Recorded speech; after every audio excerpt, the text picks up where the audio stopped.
Olá, começa agora o programa Transição, a visão espírita para um novo tempo. E hoje, o dia de Páscoa. Que significado tem essa data no mundo, para os cristãos, para os não cristãos? Hoje, para responder a essas e outras perguntas, estamos aqui com a presença do nosso querido Divaldo Pereira Franco. Obrigada pela presença, Divaldo. Muito obrigado, Dama. E a primeira pergunta é essa: qual é o significado da Páscoa para o Espiritismo? Para nós, a Páscoa não tem o significado de outras doutrinas derivadas do cristianismo primitivo. A Páscoa é uma celebração judia, naturalmente evocando a escravidão do Egito, a libertação e o culto em memória daqueles acontecimentos. O fato de Jesus ter experimentado o opróbrio, a humilhação e a tragédia nos dias da Páscoa é porque ela já era bem anterior. Nós evocamos aquela semana trágica, de tanta angústia, com um sentimento de compaixão e um sentimento de ternura pelo Mestre incomparável.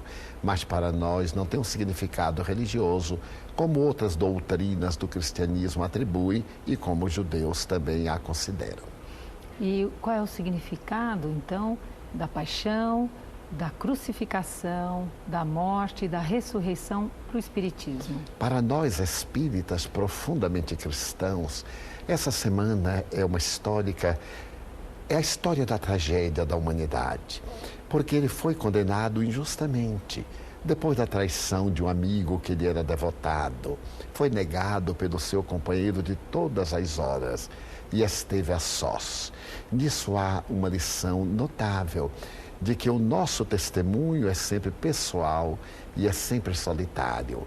Então, quando nós consideramos aquele momento em que ele está no pretório para ser julgado pelo dominante estrangeiro que esmagava o povo hebreu e que recorreu ao seu prestígio, porque Roma crucificava numa herança tradicional da Fenícia, então nós vemos a figura incomparável de Jesus, o doce cordeiro viajando para o matadouro. Então isso é um convite para nós considerarmos que a existência física é também uma grande jornada de testemunhos de solidão e de experiências iluminativas. Logo depois, a crucificação é o momento culminante da trajetória do homem que reverteu a história, que modificou a estrutura sociológica do pensamento histórico. Mas, ao mesmo tempo, consideramos, se não tivesse havido a crucificação, portanto a morte, nós não teríamos a madrugada luminosa da ressurreição. Aquelas dores foram todas atenuadas quando os discípulos, e Maria de Madalena em particular, encontraram a sepultura vazia e ele vai se apresentar logo depois, no local em que os amigos estavam amedrontados, reunidos, depois de haver falado com Maria de Madalena. Considero, pessoalmente, um dos momentos culminantes do cristianismo, quando ele elege uma mulher que fora equivocada e que realizou a mais notável trajetória de transformação moral interiormente, para poder fazer dela a mensageira das boas novas. Para mim, este é o instante culminante da vida feminina na história da humanidade. E ela se torna a porta-voz da grande notícia. E como era natural, tida em suspeição, não recebeu a compreensão nem dos melhores amigos. E ele logo depois aparece para poder confirmar a glória da imortalidade da alma. E no sábado de Aleluia, onde existe a queima do boneco representando Judas, algumas pessoas já te perguntaram, Divaldo, mas a tarefa, quer dizer, Judas já veio com essa tarefa de trair o mestre? Não, nós sempre consideramos que ninguém traz a destinação para uma tragédia desta natureza. Estava dentro da sua opção, sendo ele possivelmente, do ponto de vista moral, mais fragilizado, segundo uns, segundo outros, considerando que Jesus ia trazer uma revolução à terra, e ele levou isso ao pé da letra, considerando uma revolução política para poder restaurar o trono de Israel sobre todo o mundo, já que ele era o Messias, e o Messias tradicional deveria ser voluptuoso, dominador, esmagando as nações que se deveriam submeter ao cetro israelita. Então Judas, na sua perturbação íntima e assolado por espíritos perversos que sintonizaram com ele no momento dos conflitos, teria ido levá-lo a esta situação, certo de que, no momento azado, ele reagiria. E então ele anteciparia a revolução. De uma forma ou de outra, não se justifica. Ninguém está predestinado a trair um amigo, ainda mais aquele amigo especial. Foi o momento da grande debacle moral do companheiro. E é de enternecer que quando Jesus volta pela ressurreição e Maria Madalena vai abraçá-lo, ele pede que não o faça, porque, segundo a tradição, ele teria ido às regiões inferiores para buscar Judas.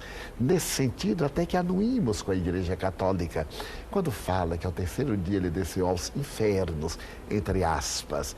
Esses infernos seriam da consciência do companheiro do Dido e arrancou daquele estado lamentável para que ele tivesse ensejo de reencarnar-se, o que fez durante todos os séculos, até sublimar-se na condição de Joana d'Arc, quando resgatou a tragédia do Gólgota da sua traição.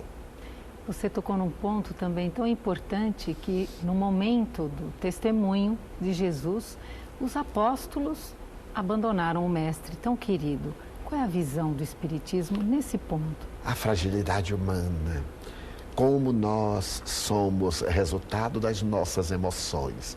Enquanto tudo eram esperanças, expectativas, promessas, o júbilo cantava o hino na alma daqueles homens e mulheres.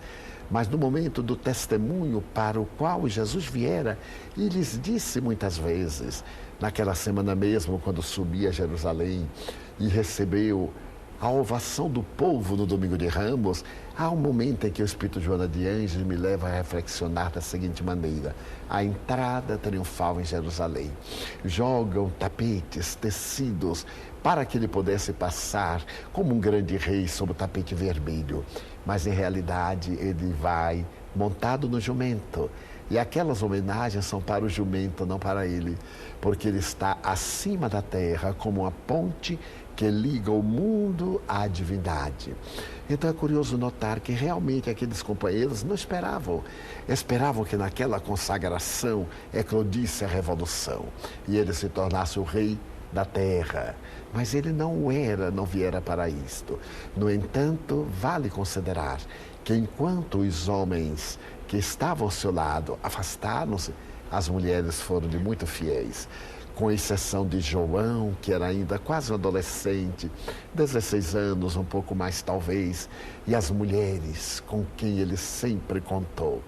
Estiveram ao seu lado, mesmo no pretório, depois na Via Crucis, posteriormente ao lado da cruz, demonstrando que Jesus foi o primeiro feminista da humanidade.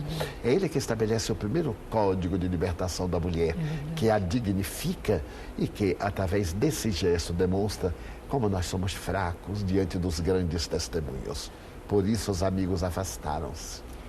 Divaldo, e a diferença entre ressurreição e reencarnação?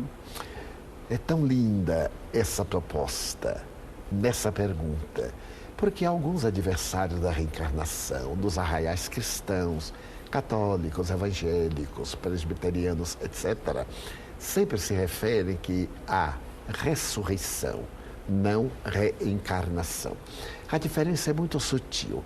No Evangelho, vamos encontrar a palavra ressurreição em duas posturas.